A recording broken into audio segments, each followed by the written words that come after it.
Hi everyone, thanks for tuning into this webinar on transient clients. The relationship between clients and their accountants is changing.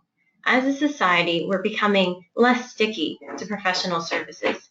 If this is the future for accountants, then what should firms be doing to adapt and to retain their best clients? This webinar will break down a few client retention strategies and help you look at present and future opportunities in your client base. So my name is Catherine and I'm from BPO Connect. I work in marketing and I see this client-accountant dynamic firsthand, and we'll share some strategies I use for marketing with you today.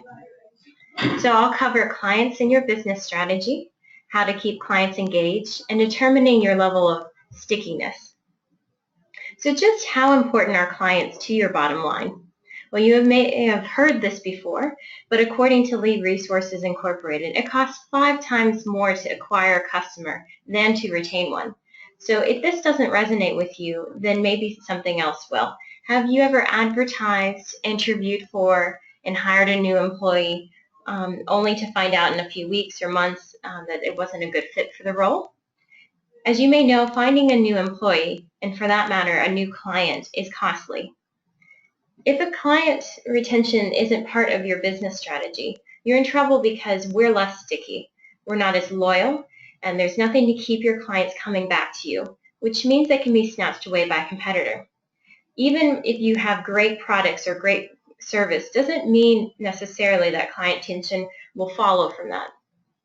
You need to have some sort of CRM in place to keep track of that relationship and to monitor it. It certainly does help, even if that means you're taking notes in some kind of job management system like a workflow max. It can be very beneficial. And part of your strategy objective should be around the following: showing clients that you care in some capacity, and that's the why they chose you. That's your unique selling proposition. Getting them to think of you and actively engage with you could be helping a client that is interested in much more who is interested is much more likely to be a repeat client or to refer you more work. So how do you keep clients engaged? Well, it's certainly not out of sight, out of mind. Remember, if you're not hearing from you, then they probably aren't thinking about you as often, but it doesn't mean that you can bombard them with spam. So you need to really think about that current type of interactions you have with clients before you can improve it. So what types of interactions are these? Are you calling? Is it face-to-face? Are all your interactions always work-related? Are they always positive? Think for a moment how you can take that opportunity to better develop client relationships. So I'd like to do a quick exercise, and if you have a paper and pen ready, it's something great you can write down.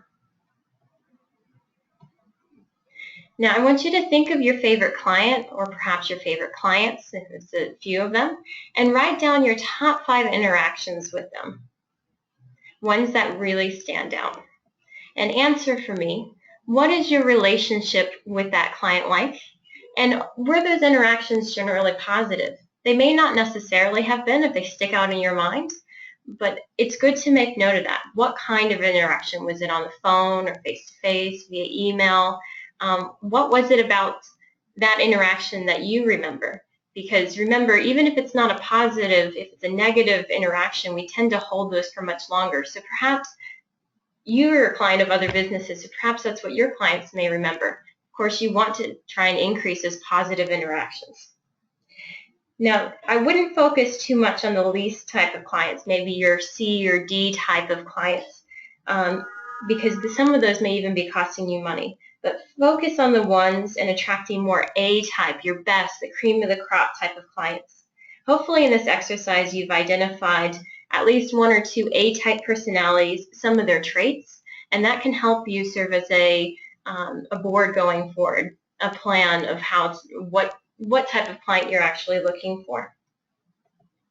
And now for getting to know your clients really involves understanding their frustration. So here are some ideas you can try with some of maybe your B-type clients to bring them into more of the A-type, right? You can call them just to catch up just because. You can reward them for client feedback. You do any surveys, just get their thoughts on your service, what they can improve, what you can improve. And when they call you, if your receptionist doesn't ask what the call's in reference to, you might consider that, because if you know what they're after and know what they want from you in each interaction, you're likely to provide a better service. And remember, not all interactions are the same. Obviously, face-to-face is the most beneficial because we can see someone's the emotions behind it, what their face might be saying, even if they're not verbally communicating it.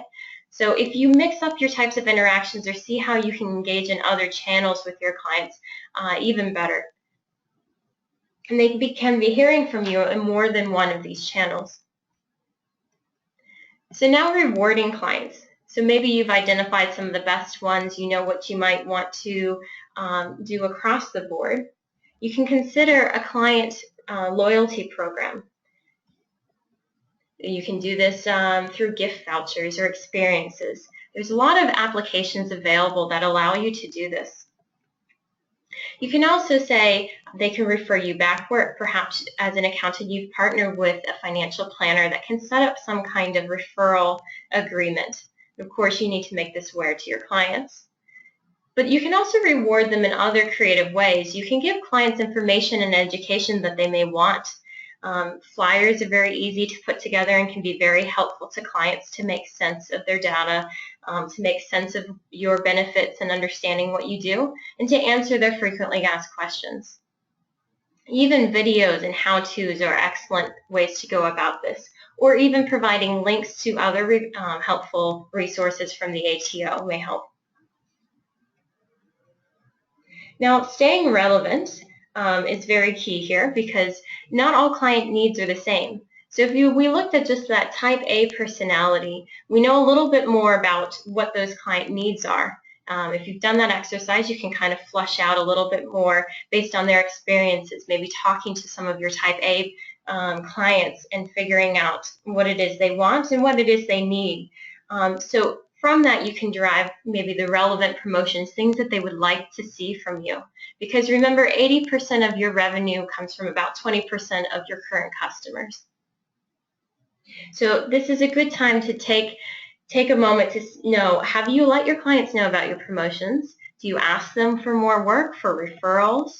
Or can you highlight maybe one of them and reward them by showing off their business success in a newsletter, for instance? And one thing I would highly recommend is that you make these interactions more meaningful by making it personal. So here's some more ideas. If you don't call them around their birthday, perhaps you send them a Christmas note or a gift you know they'll love. And the only way to really find that out is through talking with them or communicating. And of course, putting that information into a CRM, a customer relationship management software, is very helpful, because it helps you determine the next time that you're dealing with them. Oh, I've made note of their favorite color or their favorite, one of the kids has a birthday. And so the next time you call, you may bring something up that was meaningful from last time, and they can appreciate that, just as you would appreciate that if someone did that for you. Other types of creative milestones, if not the birthdays, you can definitely do, their when they joined with you, an annual subscription, or perhaps winning an award. Maybe they've brought in another referral, or you can just be a bit silly. If they're going through a tough time, of course, you can send them flowers, be creative. But all of these interactions really depend on getting to know those clients and seeing how you can maximize that relationship to keep them, to retain them. But it also goes yards as far as getting testimonials for clients and helping your business name in the market. So now to kind of determine your level of what I like to call stickiness, you need to know what your clients think of you. So this is another exercise you can do currently to kind of gauge where you're at and where areas you may improve.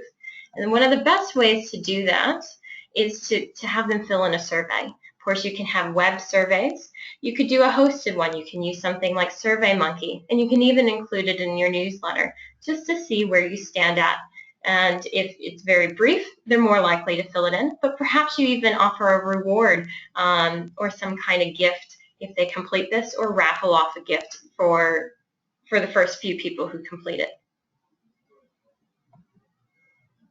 And like I said, this is really a measuring stick to know where you're at with your clients, areas that you can improve, but also you can use this as a business goal for this year to really develop that customer service.